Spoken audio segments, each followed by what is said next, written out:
I never thought starting fresh at 61 would feel like stepping onto a battlefield, but life has a peculiar way of reminding us we're never too old for new wars. When my wife Linda passed away, the house felt like a shrine I wasn't ready to maintain anymore.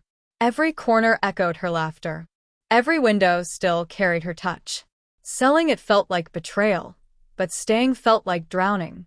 So, after months of wrestling with grief, I packed 30 years into boxes and drove 2 states over to a little neighborhood tucked around a lake, promising peace and quiet. Peace was the last thing I got. The first morning I woke up in my new home, I remember feeling strangely alive. The air smelled different, cleaner, piney. I brewed coffee, opened the back door, and watched the sunrise paint the lake orange. I whispered, she'd have loved this. And for a moment, I believed I'd made the right choice. Then came the knock. A rapid, panicked pounding, like someone trying to break in. I hurried to the door, expecting an emergency. Instead, I found a short woman in a neon cardigan, her lips pinched so tight she looked like she'd swallowed a lemon sideways. "You're new," she announced, not as a greeting but an accusation. "Yes, ma'am," I said. "Just moved ye." "Good. Then let's set the rules. I'm Karen, head of the Community Beautification Enforcement Committee. You moved in yesterday, and your lawn is already a violation." I blinked. "My lawn?" She pointed to a single leaf lying on my walkway. That cannot be there." My instinct was to laugh, but the way she stared, like she'd strike me with a clipboard, told me she wasn't joking.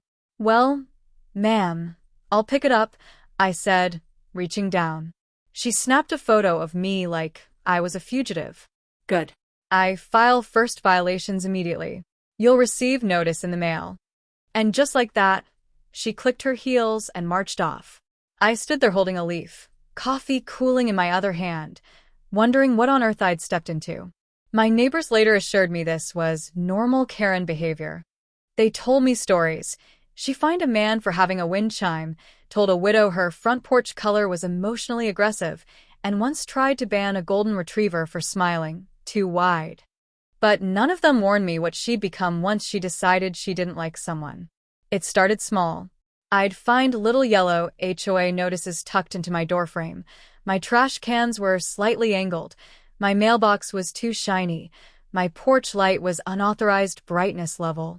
Most people crumbled under her pressure. I refused to. I was old enough to have fought bigger battles: cancer, loss, hardship. One loud neighbor wasn't going to break me. But Karen wasn't used to resistance. And like any bully losing control, she escalated.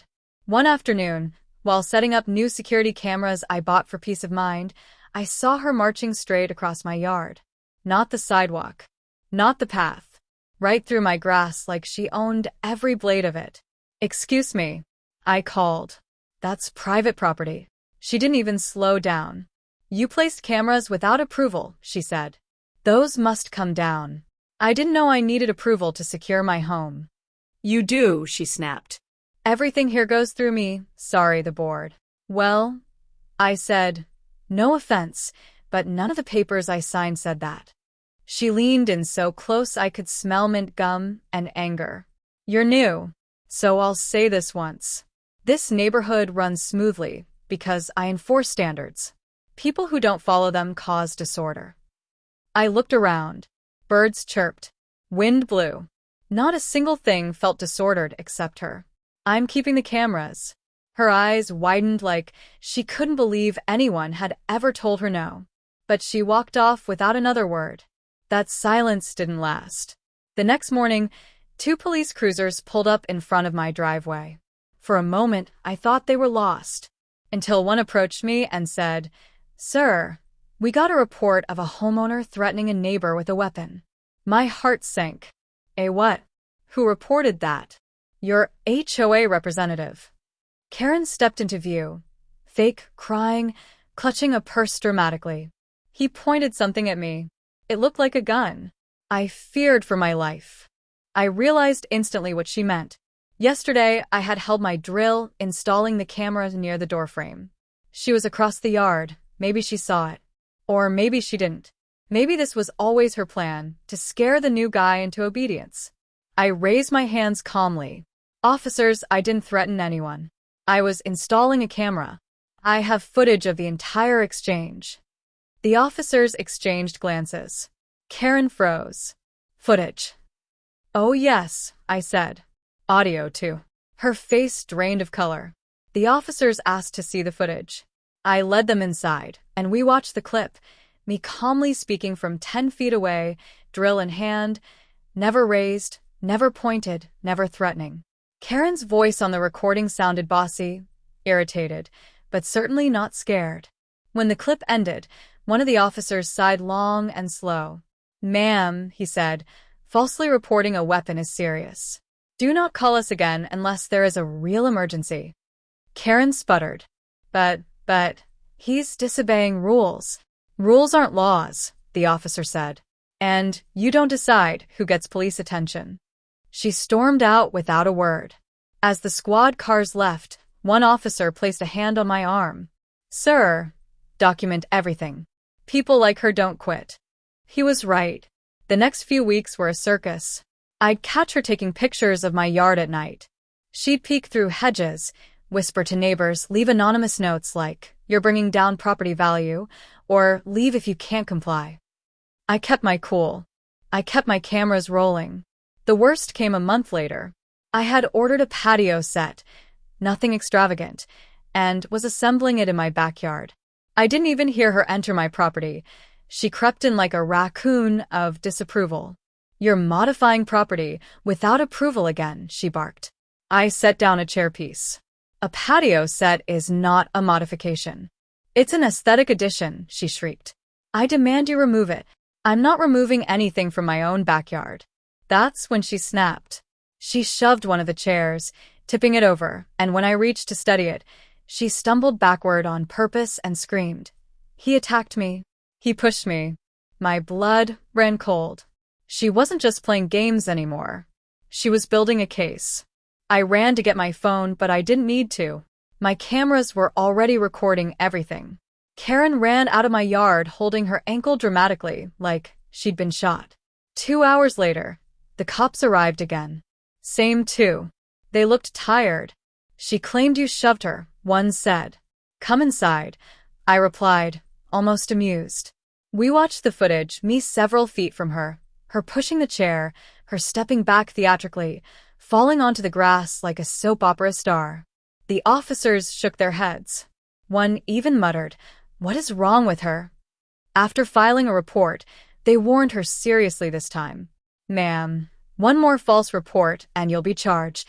Karen yelled something about dangerous men and community standards while limping dramatically to her car, before forgetting she was supposed to be injured and walking normally. The officers noticed. Their raised eyebrows said everything. I thought that might finally end it. It didn't. Bullying doesn't stop when a bully gets embarrassed. It stops when they're held accountable. And Karen wasn't held accountable yet. One afternoon, I found a notice taped to my door in bright red lettering. Mandatory HOA hearing for aggressive behavior and property violations. Failure to attend will result in fines.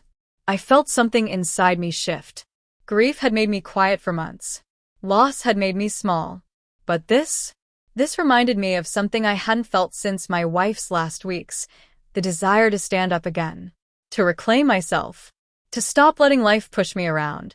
I gathered every clip, every picture, every timestamp.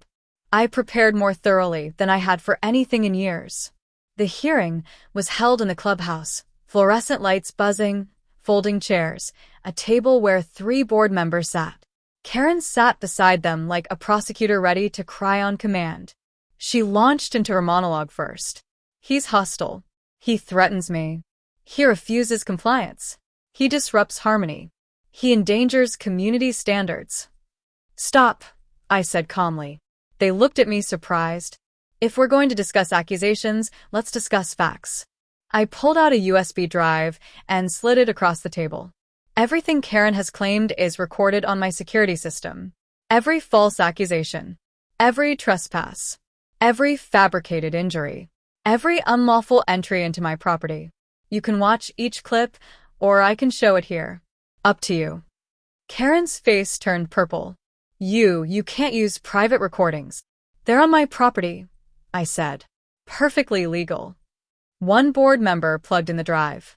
We watched clip after clip, her marching into my yard uninvited, lying to officers, kicking over my furniture, pretending to fall. Not a single action of mine looked aggressive. If anything, I looked too patient. Finally, one of the board members turned to her. Karen, this is unacceptable. You're abusing your authority. She slammed her hand on the table. I'm protecting the neighborhood. You're harassing a homeowner, another said. And you've embarrassed the board. They voted, right in front of her, to remove her from all HOA committees effective immediately. She screamed at them, called them cowards, then spun toward me with eyes full of fire. You ruined this community. You made them turn against me. I looked at her with the calm sadness of someone who'd lived long enough to understand people like her. No, Karen, I said.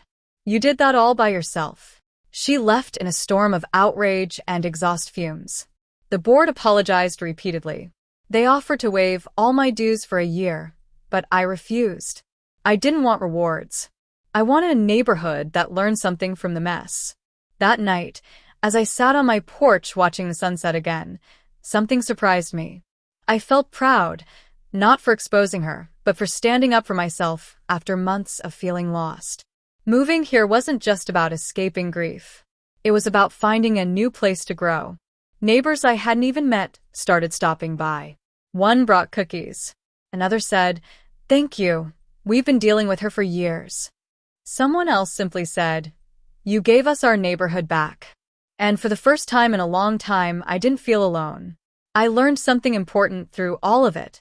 At our age, we're tempted to choose quiet over confrontation, peace over principle. But sometimes you have to protect your peace by confronting the very thing disturbing it.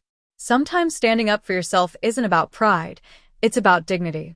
Linda used to say, strength doesn't come from age, it comes from choosing who you'll be today. That day, I chose to stop shrinking. I chose to reclaim my life. And funny enough, that's when peace finally came.